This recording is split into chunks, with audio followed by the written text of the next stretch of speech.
Hey there guys, Mike here. Mike's DVDs and Blu-rays collection is back with another episode. And I want to kind of expand on some of the horror movies that I watched during Halloween in the month of October of 2023. I watched a few from this set. I had previously watched some of them before, but there was a couple that I hadn't watched yet. So I thought I would focus on these two interesting box sets. There's two volumes of it, and 20th Century Fox put these out. I want to try to get the date right here. 2007, I think is what it is. But yeah, 20th Century Fox, they were doing their whole cinema classics collection.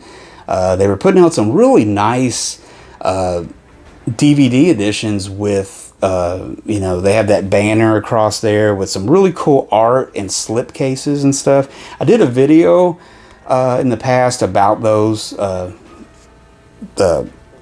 Cinema Classics collection that they did. They did quite a few ones and stuff, but these focused on horror, and there's two volumes, and this is volume 1 of Fox Horror Classics Volume 1.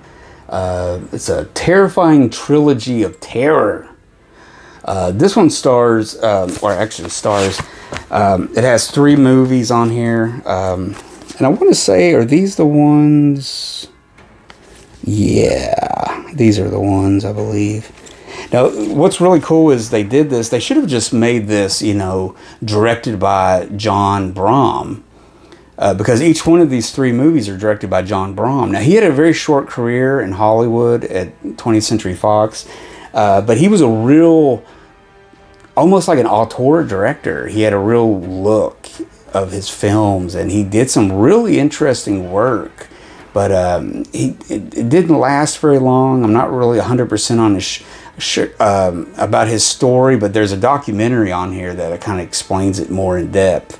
But you can probably still find these on eBay. I've had them for a little while.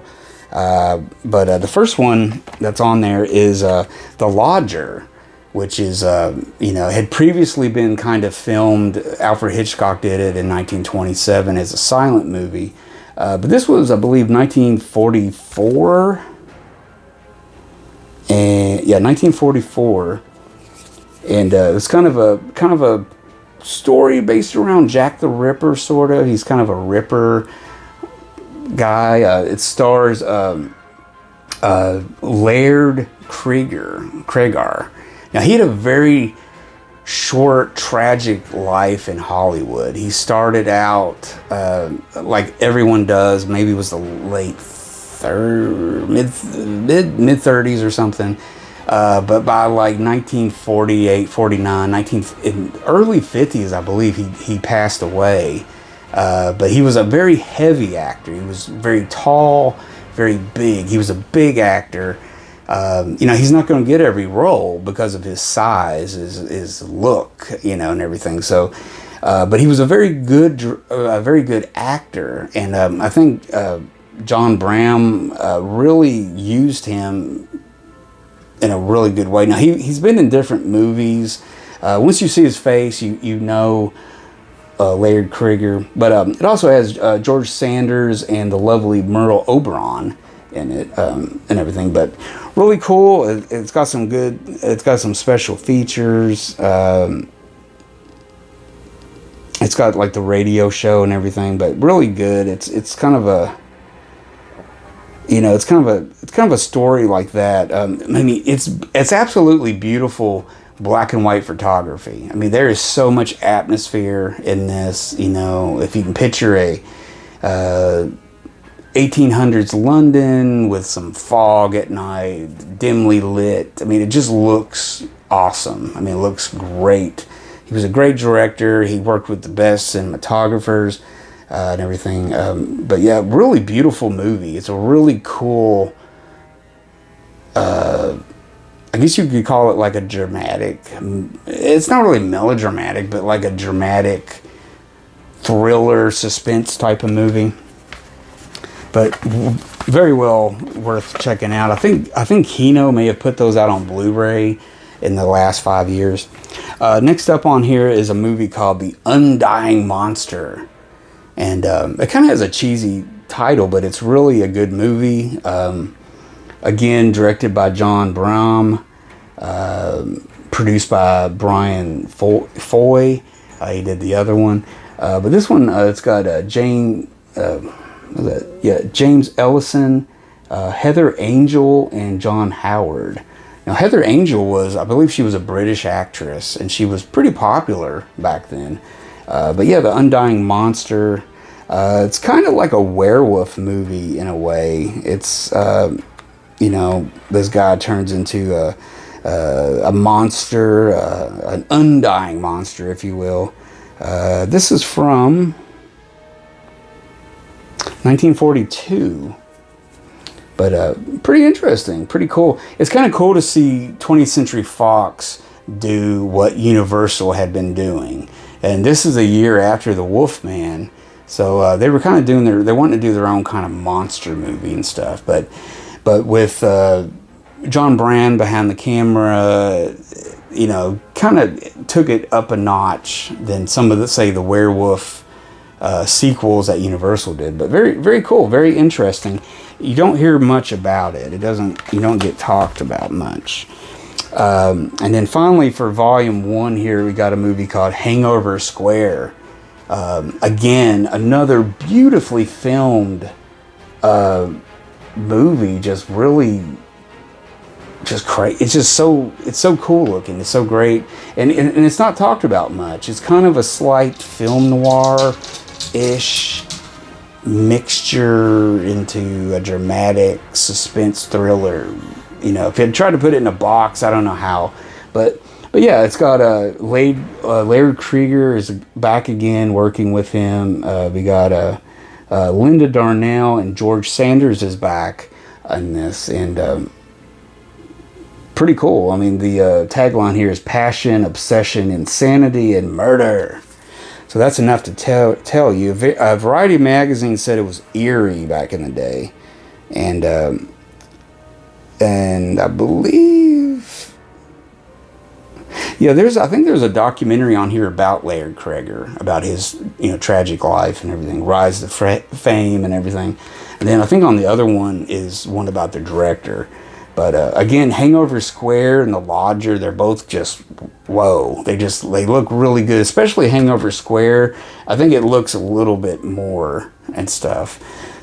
Just, wow. You watch a movie like this and you think, well, why isn't this more famously known? Why is this not more like lumped in with all the great classics of Casablanca and The Maltese Falcon and, everything of its time? And everything, because this was 1945. So there you go. Pretty interesting. It's really interesting. In watching these movies and the documentary one night, I made the connection like, oh, the director directed all of these, but on the box you don't see it anywhere. You don't see anything about, They briefly mention it back here in the back, but there you go, guys. Fox Horror Classics Volume 1. Horror, more like suspense thriller. It's not like, I guess. But yeah, Fox Horror. I'll take that. And then next up here, guys, this is Fox Horror Classics Volume 2.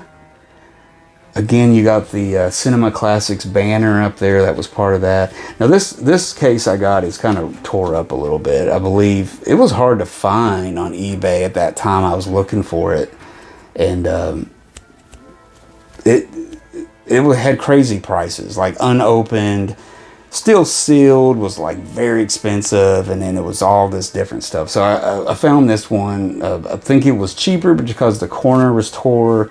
Big deal. I got it. But anyways, let's look at what's in this one. You got 3 more movies. I mean, some of these I wouldn't say exactly are horror movies, if you want to be, exact about it. But like this one, was this 1946?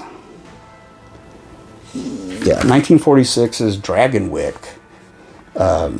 with Gene Tierney, the beautiful Gene Tierney, Vincent Price, Walter Houston, and Glenn Lanigan. A great cast. I mean, great cast. This was a big production. I think this was Joseph Mankiewicz's first movie. And I have this on Blu-ray. I think there's a Eureka edition of it, or Arrow Classics or something like that. But anyways, Dragon Wick. It's a very gothic-y, you know, tale. I wouldn't think it's very horror, like scary movie or anything, but it's got that dark overtones in the background, you know. This one actually came with a little booklet, a little insert. I may have the insert in one of the cases in the other one.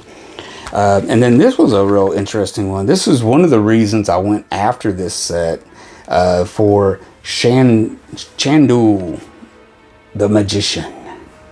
Bela Lugosi playing like a...